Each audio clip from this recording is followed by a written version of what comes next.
अस्सलाम वालेकुम, मैं तुहाडा अपना लतीफ़ अब्बास प्रेस क्लब जलालपुर तू। ये बुजुर्ग ना सिर पड़वा के पट्टियां बदवा के आए वदे इन्हें कने पुछदे हैं भी ये आदन असां कोई 6-7 दफ़ा 15 ते कॉल की है, पुलिस सारी कार्रवाई नहीं करेंदी, ना पुलिस सारी सुनदी है।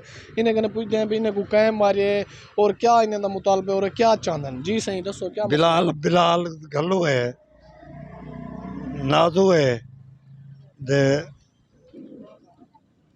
बिया दादू है। आदे ते मेरे रकबे दे विच पै गए ते दरानी पहले पट्ठी ने दरानी परे वधी आदे मेरे को नागे नाल चुप्पड़ खाड़ गए ना पुछे ना कुछ रकम 15,000 वो खस कितने खड़ी आई और खस कितने मैं ढह गया। पुलिस वाले तो फोन करे रहा, पुलिस वाले मेरी गाल नहीं सुनी। 4 बजे तक मैं उथे ही पिया रहा। 4 बजे को पिछे इो को जाके दे भी तू हस्पताल आ पिया, हस्पताल चाया मैं इतना 5-6 बजे तक बैठा रहा, मेरी गाल नहीं सुनते। हूँ मैं थाने गया, थाने वाला मेरी गाल नहीं सुनता। थाने जो क्या आदन तो को अदर मेरी रिपोर्ट आसर ते वाल गाल सुन सो हाली कई गाल करी तू घर वज मैं गरीब बंदा हुने 15 कितनी दफा की पुलिस मौके ते आई जी पुलिस मौके ते आई है, पुलिस मौके ते नहीं आई।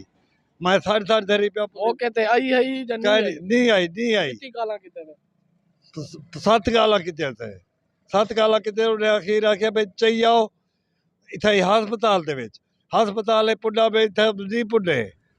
अखीर आखे थाने जाओ पे, थाने जो बम दे मैं पीछे बजा वदा मैं रोड दे वदा ते मैं कई गाल नहीं कर मेरी बने दे। और तुम्हारा क्या मुतालबा है? मुतालबा ये मेरा पर्चा कर रहे फिर बिया कई हो नहीं पर्चा तुम्हारा मेडिकल तू पहले पर्चा कर दे मेडिकल आसी ना मेडिकल करन कराए वे आज करवाए थे।